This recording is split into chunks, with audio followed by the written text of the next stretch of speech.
Welcome back to another bullseye-punching and cross-clutching episode of What Happened, the YouTube-style pop culture media show that regularly pings the darkest and dankest of alleyways for the most troubling stories in video game and movie development. And when you say troubled, it doesn't take long for the 2003 version of Daredevil to enter your mind, as it was considered a mopey misfire in the wake of other massively successful superhero fare like X-Men 1 and 2, and of course, Sam Raimi's The Human Spider. The Human Spider, that's it? That's the best you got? Yeah. Oh, that sucks. And while The Man Without Fear's film debut starred several high-profile actors, a lean budget, and didn't have much in the way of competition on its opening weekend, it still garnered tepid reviews from both critics and fans, and therefore failed to become the start of the, Hell's Kitchen cinematic universe that its distributor, 20th Century Fox, were looking for. It's a story of good intentions, tonal changes, and a whole lot of material that was cut to shreds in the editing room. To shreds, you say? So grab your billy club and your tightest, reddest leather as I answer the question, what happened to Daredevil 2003? Hey, come on, I got a blind guy here. No. The blind lawyer from Hell's Kitchen. When it awkwardly jumped and tumbled into playgrounds, cineplexes on Valentine's Day 22 years ago, Daredevil actually started development in the late 1990s, when Marvel was so bankrupt that they started selling the cinematic rights to their characters out of the back of an old van. Blind lawyer turned vigilante Matt Murdock happened to be one of these heroes, but after a failed attempt to get the film set up at 20th Century Fox with Christopher Columbus in talks to direct, the project then moved on to Columbia Pictures, where it also failed to make any headway until a full and very complete cancellation in 1999. During that last attempt at Columbia, Mark Steven Johnson, who cut his teeth in writing lighter material such as Grumpy Old Men, Big Bully, never heard of that one before, and the cinematic tour de force that was Jack Frost. Really fucking frosty? No, not that Jack Frost. The Michael Keaton one?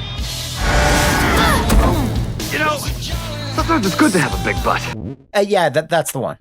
Well, Mr. Johnson became obsessed with the character through Kevin Smith's and Frank Miller's respective runs on the comic book. He championed his story treatment with the hope that he would be hired to write the final script, wanting to deliver a dark, gritty, hard-boiled take much in the same vein as 1994's The Crow, or even more appropriately, 1998's Blade. Some motherfuckers are always trying to ice skate uphill. In an interview with Yahoo Entertainment back in 2023, Mark regaled how getting studios and producers interested in superhero stories back then was still exceedingly difficult, even in a post-X-Men landscape. It was such a different world then. It's funny, we were developing Daredevil before the first Spider-Man came out, and I remember people saying to me, "I don't think that movie's gonna work." I was like, why? Spider-Man is one of the greatest characters. And they said, well, you can't see his face. I remember telling people I was going to do Daredevil, and they would say to me, you mean Evel Knievel? I'd explain, no, he's a blind lawyer who has superpowers and heightened senses, and he puts on a devil costume to fight crime. And they'd be like, oh, so it's a comedy. Nobody knew who the character was back then. But when Spider-Man did swing into theaters and broke all kinds of records, every studio started hooting and hollering for more masked and caped adventurers. And in a not much of a shocking twist, 20th Century Fox came crawling back to the character they had dismissed several years earlier. Bobby, man, nobody wouldn't touch me with a 20,000-foot pole, man. I feel you. Mark Steven Johnson was retained as the writer, with his original script being touted by news outlets and even Kevin Feige, who was a VP under Avi Arad at the time, as one of the best they had ever read, as it was largely inspired by Frank Miller's Born Again storyline. Mr. Johnson was even able to snag the coveted director's chair as well, as it wasn't particularly expensive to hire him since he didn't have a whole lot of experience, having only helmed the forgettable tearjerker Simon Birch back in '98. Still though, the movie was finally being made, and with the early buzz from the script and the support of such important figures as Kevin Smith and then Marvel Comics editor-in-chief Joe Quesada, it seemed like Daredevil was going to be another blockbuster to continue Marvel's hot streak. But like in so many other What Happened episodes I've done before, you can never underestimate the sheer incompetence and unending boobery of meddling producers and executives. Of course, every superhero film needs an appropriate cast, and if you can't find someone that can totally live and breathe the character, then you at least need hot and upcoming stars with marquee value, and Daredevil definitely prioritized the latter. In the interview with Yahoo Entertainment, Mark Steven Johnson revealed that pretty much every Hollywood leading man at the time was being considered for Matt Murdock, such as Guy Pearce, Edward Norton, and funnily enough, Matt Damon, but all of them either turned it down or were turned away. Seth Rogen was even considered for Foggy Nelson, which I personally would have loved to have seen, until those lawyer's shoes were eventually filled by future Cowboys and Aliens director Jon Favreau. What, like the alligators in the sewers? There are alligators in the sewers. Don't ride my ass about the alligators. I got a friend in sanitation, okay? He's seen them. It seems, however, that it was perhaps Kevin Smith's personal friendship with Ben Affleck as to what caused the Sum of All Fears star to accept the role.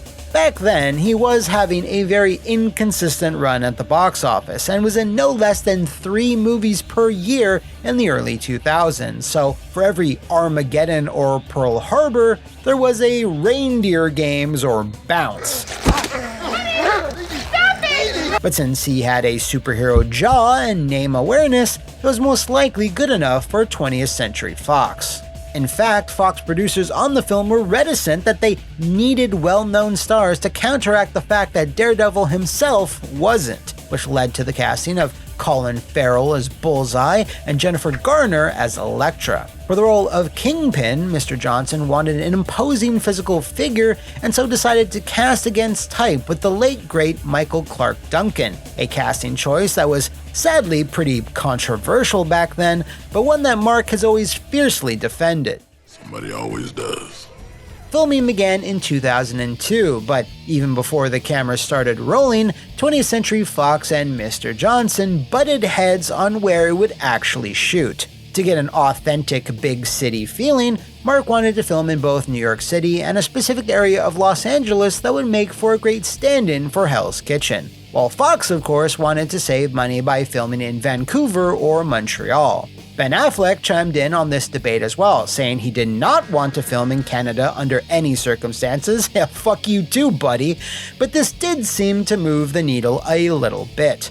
So Mark eventually got his way, which, in the grand scheme of things, was a very, very small victory. He threw himself into the project with a lot of admirable gusto, trying his best to replicate specific shots and moments from the comic onto celluloid, even if some of that material wouldn't go on to be seen by theatergoers. One such example was the, spoiler warning, death of Elektra Natchios, which saw several shots that were in the original script and were meant to hammer home the grittier edge that Mark wanted, but were ultimately cut against his wishes. That's a scene I'm particularly proud of. It's really panel for panel out of Frank Miller's comic. Bullseye saying, "You're good, but I'm magic," and slashing Elektra's throat with a playing card, followed by her crawling on her hands and knees with blood coming out. This vulgar display of violence, however, seemed to be a bit too much for Fox execs though, as Johnson would go on to explain. They were like, "It's pretty gruesome." I do remember getting some blowback on that because her death was quite graphic. Cutting down violent scenes is of course part and parcel for action-adventure films, but the problem was that Mr. Johnson and those that read his early script were excited by the prospect of a darker, hard R rating for a Daredevil film, but part of the deal with Fox was that it now had to adhere to a PG-13 rating at most. Of course, one could easily point to the fact that Blade had gone on to be quite a hit despite its R rating, but Fox obviously weren't interested in silly vampire movies, and were focused squarely on X-Men and Spider-Man money bucks. Another big aspect of making sure movies turn a profit is their running time. The shorter a film is, the more showings you can cram in a day, and the more overpriced popcorn you can shove down a viewer's gullet.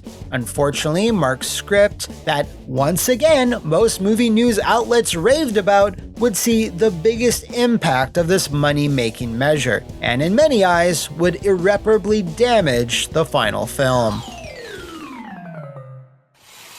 Mr. Johnson did not mince any words when asked about the huge amount of material that was eventually excised from his vision of Daredevil. Looking back on it, one of the mistakes I made with the film was wanting to put everything in. I wanted to do Daredevil's origin story, and I wanted to do the Elektra saga, and I wanted to introduce Bullseye and Foggy. I wanted everything to be in there, but the film could only support so much. And then when you're told to cut a half hour out and make it more of a love story, things start to feel rushed and not quite right. It's a fan thing. When you love something so much, you want to tell it all. And while bloat is certainly something you want to avoid in most stories, like too many superfluous characters and plotlines, the chunk of material that was ultimately dumped from Daredevil by many accounts made it a better film. As I'm sure many of you know, this chunk of material contained a lawyer-focused plotline involving the late rapper Coolio and was intended to further flesh out Foggy and Matt's relationship. Thank you. Thank you, sir. But since this sequence didn't really support the romance between Daredevil and Elektra, it was removed at Fox's behest, along with several other small trims throughout the film. One of the bittersweet things is that my director's cut had more of everything, and all of that got kind of condensed. At least a quarter of the movie was cut out, and there was a lot more character development that was lost. It's just more complete. Some people love the movie and some people hate the movie, but almost everybody likes the director's cut. It's funny because it was advertised as a daring new vision, and I was like, no, that was the original vision. But none of us were excited about the cut that came out. You know what I mean? When you put a lot of work into something and then you see a quarter of it get cut out, it's always disheartening. Didn't see the movie. I'm sure it's a funny joke, but I didn't see it. This very much did reflect on the critical reception when Daredevil released on February 14, 2003, with many taking issue with the redesigned costumes, the over-reliance on licensed music, the lack of character development, and the family-friendly level of violence. I said... While it came in at a relatively modest budget of $75 million, it trailed far behind the massive global takes of both Spider-Man and X-Men, sitting somewhere in the neighborhood of $179 million when all was said and done. Fortunately, the director's cut did a fair amount to salvage the movie's reputation when it released on DVD the following year, but some of that goodwill was then soured with the release of the 2005 Elektra spin-off, which didn't even manage to turn a profit and remains one of the lowest rated comic book adaptations ever. Oddly enough, Ben Affleck did shoot a cameo as Daredevil for this ill-conceived dumpster fire. He was dating Miss Garner at the time, but it was cut at the last second for unknown reasons, most likely because such a cameo would have promised a third Daredevil adjacent project, and I suppose nobody at Fox wanted to commit to that. In fact, during the Yahoo interview, Mark Steven Johnson slated that had been the original plan. Once Elektra had released and would assuredly go on to be an unmitigated success, they would re-team for a Daredevil sequel, but obviously that never happened. 20th Century Fox did try several times to get a new project off the ground before Marvel would regain the rights again, and it seemed like for a little while the stars might have aligned to do just that. Michael Clark Duncan had expressed interest to return with a slimmer build. Johnson was down to direct once again, but it was Mr. Affleck who was, let's say, less than enthusiastic at the prospect of donning the crimson cowl. By playing a superhero in Daredevil, I have inoculated myself from ever playing another superhero. Wearing a costume was a source of humiliation for me, and something I wouldn't want to do again soon. And he never did. Anyway, former 20th Century Fox executive and current head of Sony Pictures, Tom Rothman, even had the gall to say in 2008, "A Daredevil reboot is something we are thinking very seriously about. What it really needs is, it needs a visionary at the level that Chris Nolan was. It needs a director, honestly, who has a genuine vision." Which, Mark Steven Johnson had, but you told him to cut all of that out. By the way, Tom Rothman is the Fox exec who felt that Deadpool was not a viable character and ordered him to have his mouth sewn shut in X-Men Origins Wolverine. So that precisely exhibits just how much he knows about vision. Hey, it's me. Don't scratch. So once Fox gave up trying to get their shit together, the rights to Daredevil then indeed reverted back to Marvel, with them inking a multi-project deal with Netflix in 2012, and the rest, as they say, is history. So while the current TV form of Daredevil is probably much closer to the tone that Mark Steven Johnson had originally been aiming for, he fortunately admires just how far the Man Without Fear has come when asked about the Netflix and now Disney Plus version. I think Vincent D'Onofrio is wonderful as the Kingpin. It's all about finding the right actor for the character, Vincent is a great Kingpin, and Michael was also a great Kingpin. And the show is just terrific. It's fun because everybody gets to have their imprint on it. You don't own the character, you just get to be the steward for a short time and then pass it on for someone else to do something cool with it. And while he had to contend with bickering execs and producers on both Daredevil and, I'd imagine, during his time directing the first Ghost Rider, I might have to cover that one day, it's refreshing that Mr. Johnson still looks at the positive side of bringing these larger-than-life characters to the silver screen. Despite it all, it was a wonderful shoot. We were on the rooftops of downtown LA or in New York City late at night, and it was just fun. It was its own world that you create around it. Even though there was a lot of pressure on me as the director, there was still an incredible on-set vibe. The horn and the top of the helmet, like, doom, So you break it like this, and kind of frame it.